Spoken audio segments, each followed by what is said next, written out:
الحمد لله وكفى وسلام على عباده الذين اصطفى أما بعد فأعوذ بالله السميع العليم من الشيطان الرجيم بسم الله وباسم عرش كتاب الله الرحمن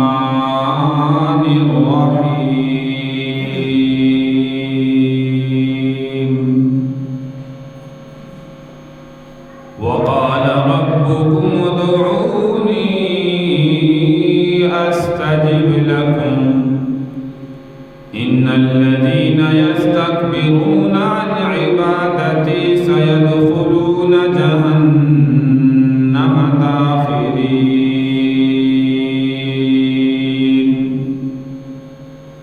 قال رسول الله صلى الله عليه وسلم التائب من الذنب كمن لا ذنب له أو كما قال عليه الصلاة والسلام صدق الله مولانا العظيم رب اشرح لي صدري ويسر لي أمري واحلل عقدة من لساني يفقه قولي رب زدني علما رب زدني علما رب زدني علما سبحانك لا علم لنا إلا ما علمتنا إنك أنت العليم الحكيم يا رب صل وسلم دائما أبدا على حبيبك خير الخلق كلهم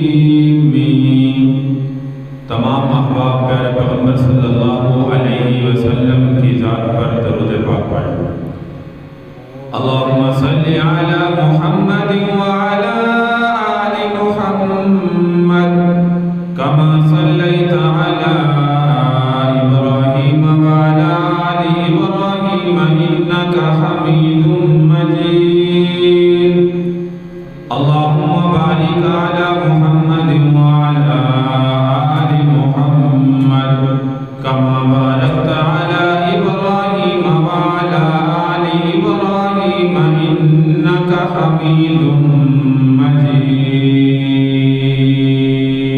مجید قابل صد احترام سامعین کرام بزرگوں دوستوں پردہ نشین ماؤں بہنوں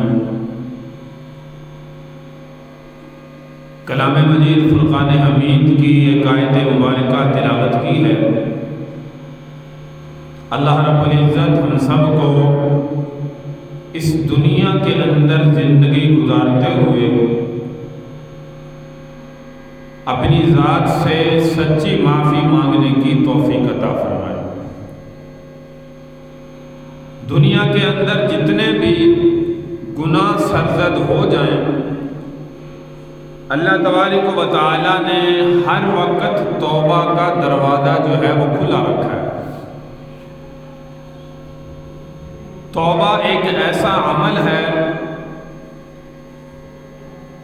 اللہ تبارک و تعالیٰ گنہگار بندہ جب بھی اپنے اللہ سے مانگتا ہے تو یاد رکھیے اللہ اس سے زیادہ خوش ہوتا ہے یہ دنیا کے دربار ہے دیکھیے کہ دنیا میں ایک بندہ کسی دروازے پر گیا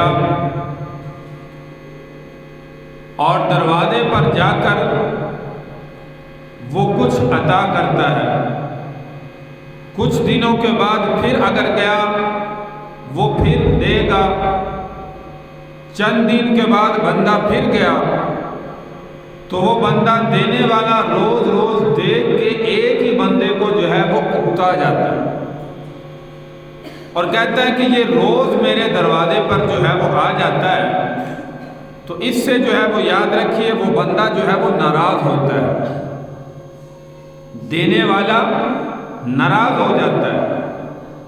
لیکن یاد رکھیے احکم الحاکمین رب العالمین کا دربار وہ ہے جس دروازے پر بندہ جتنی مرتبہ بھی جائے گا اللہ تبارک و تعالی اپنے بندے سے ناراض نہیں ہوتا بلکہ اپنے بندے سے راضی ہوتا ہے۔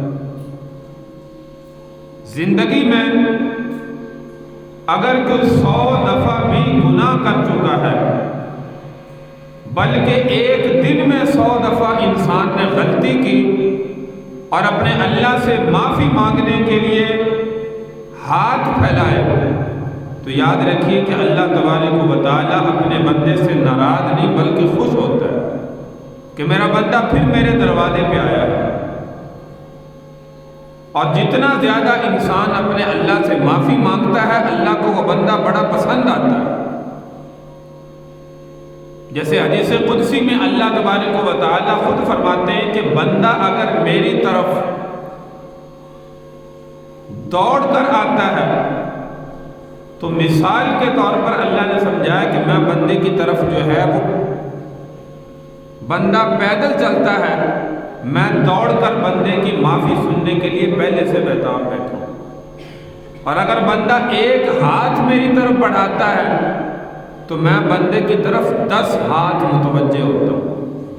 یعنی اللہ کی رحمت بندے کو بخشنے کے لیے دنیا میں بہانے ڈھونڈ رہی ہے کہ میرے بندے کی ہر حال میں بخشش ہو جائے، یہ نہ ہو کہ میرا بندہ آخرت میں عذاب کی لپیٹ میں آ جائے۔ تو میرے بھائی اللہ تبارک و تعالیٰ نے اس دنیا کی زندگی میں انسان دیکھیے اللہ تبارک و تعالیٰ نے پیدا فرمایا اور اس پر فخر کیا۔ فرشتوں نے کہا یا اللہ آپ اس انسان کو کیوں بنا رہے ہیں؟ آپ کی عبادت میں کمی ہے، ہم اور زیادہ عبادت کر دیتے ہیں۔ لیکن انسان کی تخلیق کے بعد اللہ نے فرمایا جو صفات میں نے اس انسان میں رکھی ہیں وہ تمہارے اندر نہیں ہیں۔ کون سی صفات؟ وَعَلَّمَ آدَمَ الْأَسْمَاءَ كُلَّهَا ثُمَّ عَرَضَهُمْ عَلَى الْمَلَائِكَةِ فَقَالَ أَنبِئُونِي بِأَسْمَاءِ هَؤُلَاءِ إِن كُنتُمْ صَادِقِينَ۔ کچھ دنیاوی چیزوں کے نام اللہ نے فرشتوں کو بھی بتلائے۔ آدم علیہ السلام کو پیدا کرنے کے بعد آدم علیہ السلام کو بھی بتایا اور فرمایا انبئونی، اب مجھے جو ہے وہ ان کے بارے میں بتاؤ جو میں نے نام ذکر کیے تھے۔ تو یاد رکھیے کہ فرشتے ان ناموں کو دہرانے سے جو ہے وہ عاجز آ گئے۔ آدم علیہ السلام کو جب اللہ نے فرمایا تو فقال انبئونی بِأَسْمَاءِ هَؤُلَاءِ إِن كُنتُمْ صَادِقِينَ، اللہ نے فرمایا اگر تم سچے ہو تو ان ناموں کو مجھے دوبارہ بتلاؤ۔ اب فرشتے عاجز آ گئے۔ آدم علیہ السلام نے بعینہ جیسے اللہ تبارک و تعالی نے نام بتلائے تھے ویسے کہ ویسے جو ہے وہ اللہ تبارک و تعالی کے سامنے وہ نام جو ہے وہ دوبارہ دہرایا۔ تو اللہ نے فرمایا دیکھو اس انسان کے اندر جو صفت میں نے رکھی ہے وہ تمہارے اندر موجود نہیں۔ اب فرشتے سن کے کہنے لگے قالوا سبحانک لا علم لنا الا ما علمتنا انک انت العلیم الحکیم، کہنے لگے پاک ہے تیری ذات، لا علم لنا ہمیں کوئی علم نہیں ہے، الا ما علمتنا اے اللہ جو آپ نے ہمیں جو ہے وہ سکھلایا۔ تو میرے بھائی انسان کے اندر اللہ نے معصیت کا مادہ بھی رکھا ہے، اطاعت کا مادہ بھی رکھا ہے۔ فرشتے انسان کے علاوہ ایک ایسی مخلوق ہے جو ہر وقت اللہ کی تسبیح اور تحمید میں مشغول ہے۔ فرشتوں کے اندر یاد رکھیے گناہ کا مادہ نہیں ہے، فرشتے گناہ نہیں کرتے، صرف نیک عمل کرنا جو ہے وہ ان کے اندر جو ہے وہ شامل ہے۔ اور انسان گناہ پر بھی آمادہ ہو جاتا ہے، معصیت بھی کر بیٹھتا ہے اور جو ہے وہ اطاعت نیکی بھی کرتا ہے۔ یہ دونوں صفات اللہ نے انسان کے اندر جو ہے وہ رکھی ہیں، لیکن جو انسان فرمایا کہ جس کے اطاعت کا مادہ غالب ہو اللہ نے فرمایا کہ یہ فرشتوں سے بھی اعلیٰ ہے، لیکن جس انسان کے اندر معصیت کا مادہ غالب ہو جائے، یعنی گناہوں کا مادہ جو ہے وہ غالب ہو گیا، اطاعت کا مادہ کم ہو گیا، تو یاد رکھیے کہ پھر یہ انسان شیطان سے بھی بدتر ہو جاتا ہے۔ اس لیے میرے بھائی، اللہ کی عبادت اس طریقے سے کریں کہ دنیا میں اللہ جو ہے وہ راضی ہو جائے۔ کوئی بھی غلطی سرزد ہو، فوراً اپنے اللہ سے جو ہے وہ معافی مانگنے والے۔ اللہ تبارک و تعالیٰ تو بندے کے انتظار کے اندر بیٹھے ہیں۔ میں نے کہا کہ دنیا کے دربار میں ایک کسی چودھری کے دروازے پر، بڑے کے دروازے پر کچھ اللہ کے لیے مانگنے جائیں، کچھ ضرورت کے لیے مانگنے جائیں، بندہ ایک دفعہ جائے گا، 2 دفعہ جائے گا، 3 دفعہ جائے گا، 5 دفعہ جائے گا، 6ٹھی دفعہ وہ خود دھتکار دے گا کہ بھائی تیرا روز کا تماشا بنا ہوا، تو روز ہی مانگنے آ جاتا ہے۔ لیکن خدا کی قسم، اللہ کے دربار میں دن میں 100 مرتبہ بھی اللہ کو پکاریں گے، اللہ اپنے بندے سے خوش ہوتا ہے، ناراض نہیں ہوتا۔ اس لیے میرے بھائی، دنیا میں اللہ کی ذات کو پکارنے والے بنے، کوئی بھی غلطی سرزد ہو جائے، کل بنی آدم خطاؤن وخیر الخطائین التوابون۔ حدیث پاک کے اندر پیارے پیغمبر صلی اللہ علیہ وسلم نے فرمایا، ہر بنی آدم غلطی کا پتلا ہے، اور بہترین خطا کار وہ ہے جب انسان سے غلطی ہو جائے فوراً اپنے اللہ سے معافی مانگنے والا بنے، توبہ کرنے والا بن جائے۔ آخرت میں ایسے ایسے انسان اللہ کے دربار میں آئیں گے۔ ایک انسان گنہگار اللہ کے دربار میں حاضر کیا جائے گا، اللہ تبارک و تعالیٰ کے سامنے فرشتے کہیں گے، یا اللہ، یہ ایک تیرا ایسا بندہ ہے جس نے دنیا میں جو ہے وہ نیکی نہیں کی، صرف گناہ ہی گناہ اس کے نامہ اعمال کے اندر۔ اللہ فرمائیں گے اس کو جہنم کے اندر ڈالو۔ اب فرشتے زنجیروں میں جکڑ کر جب اس بندے کو جہنم کی طرف لے کر چل رہے ہوں گے، تو یاد رکھیے کہ اس وقت بندہ بار بار پیچھے موڑ کے دیکھے گا۔ یہ گنہگار بندہ جس کو جہنم میں لے جایا جا رہا ہے، فرشتے زنجیروں میں جکڑ کر لے کر چل رہے ہیں، یہ بندہ بار بار پیچھے مڑ کے دیکھے گا۔ فرشتے کہیں گے، یا اللہ، یہ تیرا عجیب بندہ ہے، آپ نے جہنم کا حکم دیا، ہم جہنم میں لے کر چل رہے ہیں، اور یہ بندہ پیچھے مڑ کے پتہ نہیں کیا دیکھتا ہے، ہمیں سمجھ نہیں آئی۔ اللہ فرمائیں گے اس کو میرے پاس حاضر کیا جائے، اس انسان کو اللہ کے سامنے پیش کیا جائے گا۔ اللہ فرمائے گا، میرے بندے، تو بار بار پیچھے مڑ کے کیا دیکھتا ہے؟ اب یہ جہنم میں جانے والا بندہ کہے گا، یا اللہ، دنیا میں میں نے علماء سے سنا تھا، دنیا میں تیرے نیک بندوں سے سنا تھا کہ دنیا میں انسان جتنا بھی گناہ کر لے،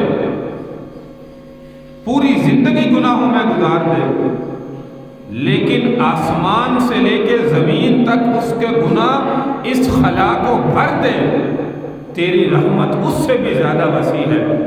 میں اس آسرے پہ بار بار دیکھ رہا تھا کہ کاش اللہ کی رحمت اس وقت جو ہے وہ میرے اوپر ہو جائے اور میرے لیے جہنم کا فیصلہ نہ ہو۔ اللہ فرمائیں گے، تجھے اس وقت بھی میری رحمت کی امید ہے؟ یا اللہ، مجھے رحمت کی امید تھی، اسی لیے بار بار مڑ کر پیچھے دیکھ رہا تھا۔ اللہ فرمائیں گا، میرے اس بندے کو جہنم کے بجائے جنت الفردوس میں داخل کر دیا، جنت کا فیصلہ کر دیا گیا۔ اور ایک بندے کو اللہ فرمائیں گے، اس بندے نے دنیا میں میری نافرمانی کی، ساری زندگی گناہوں میں گزار دی، حتیٰ کہ بڑھاپے میں بھی اس کو شرم نہ آئی، بڑھاپے کے اندر بھی یہ گناہ کی زندگی میں لگا رہا، جاؤ اس کو جہنم میں ڈال دو۔ اب فرشتے جب اس کو لے کر چلنے لگیں گے تو یاد رکھیے کہ یہ بندہ فرشتوں سے بھی زیادہ آگے ہوگا، جہنم میں جانے کی جلدی کرے گا۔ فرشتے کہیں گے، یا اللہ، اس بندے کا معاملہ بڑا عجیب ہے، ہم انسان کو جس کے لیے آپ جہنم کا فیصلہ کریں اس کو زنجیروں میں جکڑ کر جہنم میں ڈالتے ہیں، لیکن یہ بندہ ہم سے بھی آگے بڑھ کر جہنم کی طرف جا رہا ہے۔ اللہ فرمائے گا، اس بندے کو میرے سامنے پیش کیا جائے۔ یہ بندہ آئے گا، اللہ تعالیٰ فرمائیں گے، کہ تو فرشتوں سے بھی زیادہ جلدی تجھے پتہ ہے کہ تو جا کہاں رہا ہے، کس جگہ پر جا رہا ہے؟ وہ میرے عذاب کی جگہ ہے جہاں پہ میں اپنے نافرمانوں کو، گنہگاروں کو عذاب میں مبتلا کرتا ہوں۔ یا اللہ مجھے پتہ ہے۔ تو اللہ فرمائیں گے پھر اتنی جلدی کیوں جا رہا ہے؟ بندہ کہے گا یا اللہ پوری زندگی میں نے تیری نافرمانی کی، بڑھاپے کے اندر بھی کبھی تیرے گھر میں نہیں آیا، اپنے گناہوں کی معافی نہیں مانگی، کبھی تیرا حکم میں نے دنیا میں نہیں تسلیم کیا۔ آج جب تو نے حکم دیا تو میں نے کہا آج ہی اپنے اللہ کا حکم جو ہے وہ سب سے پہلا مانوں، صرف تیرا حکم ماننے کے لیے میں جو ہے وہ میں نے دوڑ لگا دی۔ اللہ فرمائیں گے تجھے میرے حکم کی اتنی پرواہ ہے، دنیا میں تو پرواہ کی نہیں، چلو آج تو نے میرا حکم مان لیا۔ فرشتوں کو اللہ فرمائیں گے اس کو جہنم کے بجائے جو ہے وہ جنت میں داخل کر۔ تو میرے بھائی اللہ کی رحمت اتنی زیادہ وسیع ہے، اتنی زیادہ رحمت کے خزانے ہیں کہ اللہ تبارک و تعالیٰ اس کے لیے جنت کا فیصلہ کر دیں گے۔ بخاری شریف کے اندر ایک حدیث مبارکہ یہاں سے یاد آئی، بنی اسرائیل کے اندر ایک بڑا گنہگار اللہ کی نافرمانی کرنے والا بندہ تھا، ساری زندگی مال کمایا حرام طریقے سے، حلال طریقے سے، نہ حرام کی تمیز دیکھی نہ حلال کی، جس طریقے سے آیا بس زندگی میں مال جو ہے وہ جمع ہونا چاہیے، اور اتنا مال جمع کیا اپنی اولاد کے لیے کہ انہیں کسی بات کی فکر نہ ہو۔ آخر وقت میں جب پتہ چل گیا کہ میرا آخری لمحہ آنے والا ہے، میں اللہ کے سپرد ہونے والا ہوں، اپنی اولاد کو وصیت کر رہا ہے اور کہہ رہا ہے کہ میرے بیٹو جب میں دنیا سے چلا جاؤں میری میت کو قبرستان میں دفن نہیں کرنا، میرے جسم کو آگ میں جلا کر راکھ کر دینا، حتیٰ کہ جو راکھ بنے میری ہڈیوں کی بھی راکھ بنا دینا، اور جو راکھ ہو وہ کچھ دریا کے حوالے کر دینا، کچھ ہوا کے حوالے کر دینا، تاکہ میرا نام و نشان جو ہے وہ ختم ہو جائے۔ بیٹوں نے وصیت پر عمل کیا، جب باپ فوت ہو گیا جسم کو آگ لگا دی اور راکھ کچھ ہوا کے حوالے کچھ دریا کے حوالے۔ اللہ تبارک و تعالیٰ نے دریا کو حکم دیا، ہوا کو حکم دیا، اس کی راکھ کو جمع کیا گیا، اللہ نے دوبارہ مجسمے کو کھڑا کیا۔ اللہ تبارک و تعالیٰ نے فرمایا تو نے یہ وصیت کیوں کی تھی؟ بخاری شریف کے اندر حدیث مبارکہ ہے، پیارے پیغمبر صلی اللہ علیہ وسلم صحابہ کو بتلا رہے ہیں، فرمایا اس بندے کو اللہ نے کھڑا کیا، یا اللہ یہ وصیت میں نے اس ڈر سے کی تھی کہ دنیا میں کوئی تیری فرما برداری کا کام تو کیا نہیں، ساری زندگی نافرمانی میں گزار دی اور اتنا مال جمع کرتا رہا اپنی اولاد کے لیے، وہ میں نے نہ حرام طریقہ دیکھا نہ حلال طریقہ دیکھا نہ شریعت کو دیکھا، تو اس لیے تیرے ڈر کی وجہ سے میں نے ایسا کیا کہ اللہ مجھے کھڑا ہی نہ کرے، اللہ کے سامنے پیش ہی نہ ہو، میرا نام و نشان ختم ہو جائے۔ تو اللہ فرمائے گا کیا تیرے دل میں میری ذات کا ڈر تھا؟ یہ بندہ کہنے لگا یا اللہ جی آپ کے ڈر کی وجہ سے میں نے ایسا کیا۔ تو اللہ فرمائے گا جب میرے ڈر کی وجہ سے کیا، اس بندے کے لیے جو ہے وہ جنت کا فیصلہ کر دیا۔ تو میرے بھائی اللہ کی رحمت کے خزانے تو اتنے زیادہ وسیع ہیں، اس لیے دنیا کے اندر جتنی بھی عمر ہو چکی ہے، چاہے جوانی کی عمر ہے، بڑھاپے کی عمر ہے، میں نے پہلے کہا دنیا کے دروازے پر جائیں 10 مرتبہ بھی بندہ جائے تو وہ بندہ چودھری، بڑا، وڈیرا، وزیر اعظم، صدر، کسی کے دروازے پر بھی کوئی محتاج بندہ جائے، فقیر بندہ جائے، وہ تنگ آ کے کہتا ہے یار تجھے روزانہ میرا دروازہ ملا ہے، آج کے بعد تو مجھے یہاں پہ نظر نہ آئے۔ لیکن یہ دروازہ میرے بھائی ایسا دروازہ ہے، اللہ تبارک و تعالیٰ فرماتے ہیں وَقَالَ رَبُّكُمُ ادْعُونِي أَسْتَجِبْ لَكُمْ، جب بھی مجھے پکارے گا، جس عمر میں مجھے پکارے گا، فرمایا میں تیری پکار کو سننے والا، تو پکارنے والا بن، میں احکم الحاکمین جو ہے وہ تیری جو ہے فوراً بخشش کا فیصلہ کروں۔ رحمت حق بہانہ می جویت، فارسی کے اندر کہتے ہیں اللہ کی رحمت بہانے ڈھونڈتی ہے، کسی نہ کسی بہانے سے اللہ جو ہے وہ انسان کی بخشش کا فیصلہ کر دیتے ہیں۔ جب چھوٹے چھوٹے تھے تو ایک رسالے کے اندر جو ہے وہ ایک میں نے کہانی پڑھی، جس میں ایک استاد اپنے بچوں سے پوچھتا ہے کہ بیٹا تم بڑے ہو کر کیا بنو گے؟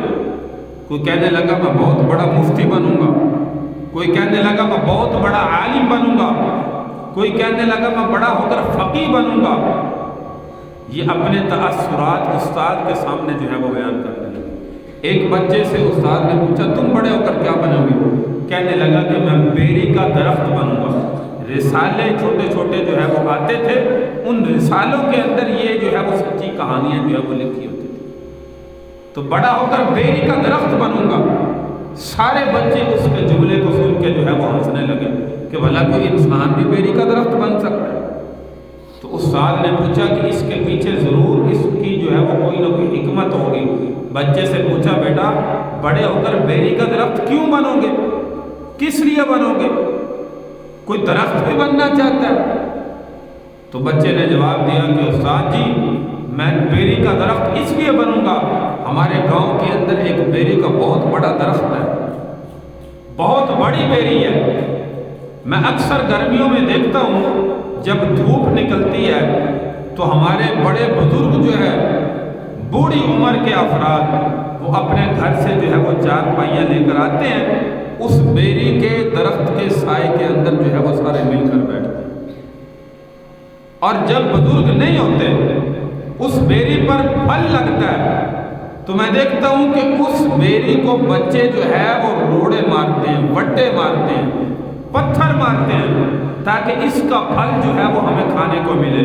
وہ پھل بھی دیتی ہے اور مار بھی کھاتی ہے۔ تو میں نے سوچا کہ بڑا ہو کر میں بیری کا درخت بنوں کہ لوگ اگر مجھے جو ہے وہ تانا بھی دیں، لوگ مجھے مارے، مجھے تکلیفیں بھی دیں، میں لوگوں کو فائدہ پہنچانے والا جو ہے مجھ سے کسی کو تکلیف نہ ہو۔ تو یہ ایک معصوم بچے کا سوال کا جواب دیکھیے، میں بڑا ہو کر بیری کا درخت بنوں گا۔ تو میرے بھائی یہ آج ہم سب انسانوں کو بیری کے درخت کی مانند جو ہے وہ انسان بننے کی ضرورت ہے۔ آج ہمارے اندر سے انسانیت ختم ہو چکی ہے۔ حقیقت میں آج مسلمان جو ہے وہ دیکھنا لاکھوں کے اندر شاید کوئی ایک بندہ جو ہے وہ حقیقت میں مسلمان دیکھنے کو ملے۔ ابراہیم بن ادم رحمۃ اللہ علیہ ایک مرتبہ جو ہے وہ سوئے ہوئے خواب کے اندر کیا دیکھتے ہیں، پہلے بڑے جو ہے وہ بادشاہت ہوتی تھی اور جو ہے وہ بڑے محلات والے تھے، اچانک بڑا تفصیلی واقعہ ہے، پھر جو ہے وہ بادشاہت کو چھوڑ کر اللہ والوں کی زندگی جو ہے وہ اختیار کر رہے ہیں۔ ابھی گزشتہ دنوں کے اندر پیر ذوالفقار احمد نقشبندی صاحب جنگ کے اندر جو ہے وہ وفات پائے۔ آپ جانتے ہیں کہ یہ پہلے انجینئر ہوتے تھے، انجینئر تھے، اور تقریباً کئی فیکٹریاں جو ہے وہ ان کے انڈر میں چلتی تھی۔ 8-10 لاکھ آج سے کئی سال پہلے ان کی تنخواہ ہوتی تھی، اور اس زندگی کو چھوڑ کر اللہ کی محبت کے اندر جو ہے وہ آ گئے۔ آج دیکھیے پوری دنیا کے اندر جو ہے وہ ان کا نام ہے، پیر ذوالفقار احمد نقشبندی رحمۃ اللہ علیہ۔ اب دنیا سے رخصت ہوئے، جنگ کے اندر تاریخی جنازہ ان کا تھا۔ لوگ خود کہتے ہیں کہ ایسا اتنا بڑا جنازہ ہم نے جو ہے وہ کبھی نہیں دیکھا۔ جہاں جہاں ان کے خلفاء پوری دنیا کے اندر موجود تھے، اللہ تبارک و تعالیٰ ان کی مغفرت فرمائے۔ اور کل کی تازہ خبر وہاں سے لوگوں کی ویڈیو جو سننے میں آ رہی ہے کہ اللہ تبارک و تعالیٰ نے ان کی قبر مبارک سے جو ہے وہ خوشبوئیں ظاہر کی، ان کی قبر سے خوشبوئیں اٹھ رہی ہیں، اور لوگ جو ہے وہ دور دور سے سونگنے کے لیے آئے کہ ایسی خوشبو۔ یہ میرے بھائی اللہ والوں کے جنازے بتاتے ہیں کہ یہ اللہ والے جو ہے وہ دنیا میں صرف اللہ کی طرف لوگوں کو جو ہے وہ بلانے والے تھے۔ امام احمد بن حنبل رحمۃ اللہ علیہ نے فرمایا دنیا کے اندر جب بندہ وفات پاتا ہے اس کا جنازہ بتائے گا کہ یہ بندہ جو ہے وہ حق پر تھا۔ تو یہ ایک ایسا ہیرا تھا جو دنیا میں اللہ نے ہمیں جو ہے وہ عطا فرمایا تھا۔ دنیا کی زندگی کو چھوڑ کر اللہ کی عبادت کے اندر ساری زندگی جو ہے وہ خرچ کر دی، اور اللہ میں ساری زندگی جو ہے وہ خرچ کر دی۔ ان کے بیٹے بھی اللہ رب العزت نے ان کو بھی یہ کمال جذبہ جو ہے وہ نیکی کا عطا فرمایا ہے، ان کے بیٹے بھی ان کے نقش قدم پر ہیں۔ اللہ تبارک و تعالیٰ سے دعا ہے کہ وہ بھی اپنے والد کے نقش قدم پر چلتے ہوئے دنیا میں اللہ کو جو ہے وہ راضی کرنے والے بنے۔ ہم سب کو میرے بھائی اللہ ایسی توفیق عطا فرمائے۔ تو ابراہیم بن آدم رحمۃ اللہ علیہ کا میں ذکر کر رہا تھا کہ ایک دن خواب دیکھا، اور خواب میں دیکھا کہ ایک فرشتہ موجود ہے، اس کے ہاتھ میں کاغذ ہے اور قلم ہے، اور اس کاغذ پر کچھ نام لکھے ہوئے۔ تو حضرت ابراہیم بن آدم رحمۃ اللہ علیہ نے اس سے پوچھا کہ یہ نام کن لوگوں کے ہیں؟ فرمایا جی ان لوگوں کے ہیں جو اللہ سے محبت کرنے والے لوگ۔ تو وہ کہنے لگے کہ اب میرا نام بھی ان کے اندر شامل ہے؟ کہا نہیں، آپ کا نام اس میں شامل نہیں ہے۔ تو ابراہیم بن آدم رحمۃ اللہ علیہ کہتے ہیں کہ میں نے کہا کہ میں لوگوں کی خدمت کرتا ہوں، مخلوق کی خدمت کرتا ہوں، میرا نام بھی اس میں ہونا چاہیے تھا۔ فرمایا نہیں، یہ ان کے نام ہیں جو اللہ سے محبت کرنے والے ہیں۔ دوسرے دن سوئے، پھر خواب میں دیکھا کہ فرشتہ موجود ہے اور اس کے ہاتھ میں جو ہے وہ کاغذ ہے اور قلم ہے۔ پھر پوچھا کہ یہ نام کن لوگوں کے ہیں؟ فرمایا یہ ان لوگوں کے ہیں کہ اللہ جن سے محبت کرتا ہے۔ فرمایا میرا نام ان میں ہے؟ فرمایا ہاں، تمہارا نام سب سے اوپر ہے۔ فرمایا وہ کیسے؟ فرمایا جو دنیا میں اللہ کی مخلوق سے محبت کرتا ہے، اللہ تبارک و تعالیٰ خود اپنے بندے سے جو ہے وہ محبت کرتے ہیں۔ یہ ان لوگوں کے نام ہیں کہ اللہ جن سے محبت کرتا ہے۔ جو اللہ سے محبت کرتے ہیں وہ تو سارے موجود ہیں۔ ہر انسان چاہتا ہے میں اللہ سے محبت کروں، عبادت کروں۔ اللہ ہستی ہی ایسی ہے، اللہ ذات ہی ایسی ہے، پسندیدہ ذات ہے۔ کوئی انسان ہو ہی نہیں سکتا جو کہے کہ میں اللہ سے محبت نہیں کرتا۔ کمال یہ ہے کہ دنیا کے اندر اللہ کی مخلوق سے محبت کی جائے۔ وہ مخلوق جو انسان کو ایسا سمجھے کہ اگر سے پتھر مارے، تکلیفیں دے، جیسے ہمارے پیارے پیغمبر صلی اللہ علیہ وسلم کی 63 سالہ زندگی موجود ہے کہ اللہ کے محبوب صلی اللہ علیہ وسلم جہنم سے بچا کے جنت میں لے جانا چاہتے ہیں، اور کفار آپ کو جو ہے وہ تکلیفیں دیتے ہیں۔ کبھی راستوں میں کانٹے بچھائے جا رہے ہیں، کبھی طائف میں پتھر مارے جا رہے ہیں، کبھی حرم کے اندر خانہ کعبہ میں پتھر مارے جا رہے ہیں، اور جو ہے وہ عتبہ، شیبہ، ابو جہل، بڑے بڑے کافر اللہ کے نبی کو جو ہے وہ تکلیفیں دیتے ہوئے نظر آتے ہیں، اور اللہ کے نبی صلی اللہ علیہ وسلم ان کو جہنم سے بچانا چاہتے ہیں۔ کسی نہ کسی طریقے سے یہ جہنم سے بچ جائیں، جنت میں جانے والے بن جائیں۔ یہ ہوتی ہے میرے بھائی مخلوق کے ساتھ محبت۔ مخلوق سے محبت کرنا بڑا مشکل کام ہے۔ اللہ سے محبت کرنا تو آسان ہے کہ ہر بندہ چاہتا ہے میں محبت کروں۔ تو جو مخلوق سے محبت کرتا ہے، الخلق عیال اللہ، مخلوق اللہ کا ایسا سمجھے کہ کنبہ ہے۔ جو دنیا میں اپنے عزیز و اقارب کے اندر اپنے پڑوسیوں سے، مخلوق سے، اللہ کی مخلوق سے محبت کرتا ہے، نیک اعمال کرتا ہے، لوگوں کے لیے آسانیاں پیدا کرتا ہے، پھر اللہ تبارک و تعالیٰ خود اس بندے سے جو ہے وہ محبت کرتا ہے۔ ڈاکٹر عبدالحی عابد رحمۃ اللہ علیہ اپنی کتاب کے اندر ایک واقعہ لکھتے ہیں، ایک محدث کا، کہ بہت بڑے محدث تھے، ان کے بڑے خلفاء تھے، اور سینکڑوں نہیں ہزاروں کہتے ہیں کہ ان کی تحریر کتابیں جو ہے وہ موجود تھیں۔ فرمایا وہ وفات پا گئے۔ جب وفات پا گئے تو کسی خلیفے کو، مرید کو خواب کے اندر جو ہے وہ نظر آئے۔ تو جب خواب میں نظر آئے، پوچھا کہ آپ کے حال پر کیا بنی؟ تو انہوں نے فرمایا کہ اللہ کی ذات کا بڑا کرم ہوا، اللہ نے جو ہے وہ میری بخشش کا فیصلہ کر دیا۔ تو خواب میں پوچھا کہ آپ کی تو نیکیاں بڑی تھی، آپ کے بخشش کا فیصلہ تو ہونا تھا، آپ نے اتنی زیادہ حدیث کی کتابیں لکھی ہیں، آپ کے اتنے زیادہ مریدین تھے، اتنے زیادہ خلفاء تھے۔ تو وہ آگے سے کہنے لگے کہ نہیں، میری یہ سارے اعمال اللہ کے دربار میں پیش کیے گئے۔ اللہ نے فرمایا اس کی وجہ سے جو ہے وہ اس کی بخشش نہیں ہوگی۔ سینکڑوں کتابیں لکھی، اس کی وجہ سے بھی بخشش نہیں ہوگی۔ اتنا عرصہ درس حدیث پڑھایا، اس کی وجہ سے بھی بخشش نہیں ہوگی۔ اللہ تبارک و تعالیٰ نے فرمایا ہاں اس کی بخشش ممکن ہے۔ فرمایا میں نے اس کی بخشش کی ہے صرف ایک عمل کی وجہ سے۔ وہ عمل کیا؟ فرمایا ایک دفعہ یہ حدیث مبارکہ لکھ رہے تھے، جب قلم سیاہی کے اندر ڈالی اور جب واپس لکھنے لگے، جب سیاہی سے قلم جو ہے وہ نکالی تو کہتے ہیں کہ اس کی قلم پر جو ہے وہ ایک مکھی آ کر بیٹھ گئی۔ انہوں نے اس قلم کو تھوڑی دیر کے لیے روک لیا، لکھا نہیں، کیونکہ مکھی اس کو پیاس کی شدت تھی، سیاہی پینا چاہتی تھی۔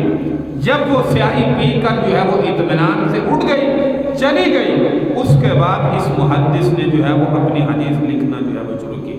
فرمایا یہ ادا ہمیں اس کی اتنی پسند آئی، اس نیکی کی وجہ سے ہم نے اس کی بخشش کا فیصلہ کیا۔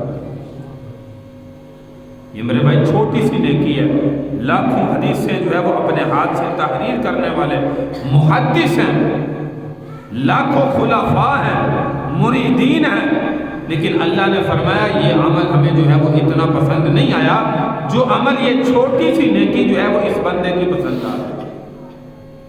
تو میرے بھائی میں اکثر دعا میں بھی کہتا ہوں، ہر چھوٹی سے چھوٹی نیکی کو اپنے لیے نجات کا سبب سمجھ کر اس کو کرنے کی کوشش کریں، ہر چھوٹے سے چھوٹا گناہ اپنے لیے ہلاکت کا سبب سمجھ کر اس سے بچنے کی کوشش کریں۔ تو آج حقیقت میں میرے بھائی ہمیں اس بیری کے درخت کی مانند، جو ایک چھوٹا سا بچہ اپنے استاد کو کہتا ہے کہ بڑا ہو کر بیری کا درخت بنوں گا، جو فرمایا مار کھا کر بھی دوسروں کو نفع پہنچاتا ہے، خود دھوپ کو برداشت کرتا ہے، لیکن لوگوں کے لیے جو ہے وہ آسانیاں چھاؤں پیدا کرتا ہے۔ میرے بھائی ہمیں بھی حقیقت میں ایسا مسلمان بننے کی ضرورت ہے، ایسا انسان بننے کی ضرورت ہے، ایسے انسان بنے کہ لوگ ہم سے جو ہے وہ نفع حاصل کرنے والے بنے، لوگ ہم سے تنگ نہ ہوں، زبان سے یہ جملہ نہ نکلے یا اللہ کب اس بندے سے ہماری جان چھوٹے گی۔ یہ نہ ہو کہ جب ہم مرے کوئی بندہ یہ نہ کہے کہ شکر ہے یا اللہ اس بندے سے ہماری جو ہے وہ جان چھوٹی، اس نے ہمیں بڑا تنگ کیا ہوا تھا، اس کی زبان سے ہم بڑے تنگ تھے، اس کے عمل سے ہم بڑے تنگ تھے۔ اگر یہ کسی کی حائز میرے بھائی لگ گئی تو یاد رکھیے کہ دونوں جہاں جو ہے وہ شاید ہمارے تباہ و برباد ہیں۔ اس لیے ہر وقت دوسرے انسانوں کو نفع پہنچانے کی کوشش کریں، ہم سے کسی کو تکلیف نہ پہنچے، ہم سے ہر بندہ نفع حاصل کرے۔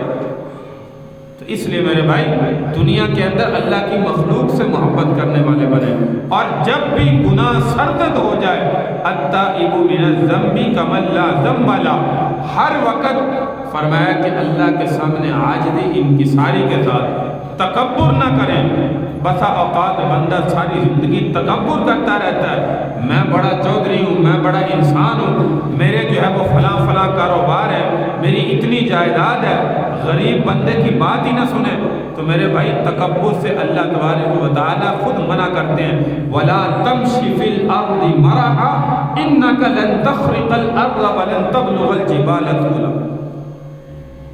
فرمایا انسانوں میری زمین میں اکڑ کر مت چلو، کیونکہ تیرے اکڑ کر چلنے سے نہ میری زمین پھٹ سکتی ہے، نہ آسمان پھٹ سکتا ہے، نہ تو پہاڑوں کو ریزہ ریزہ سائڈ پہ کر سکتا ہے، پہاڑوں کی بلندی کو بھی نہیں پہنچ سکتا، کرے گا تو اپنا نقصان کرے گا۔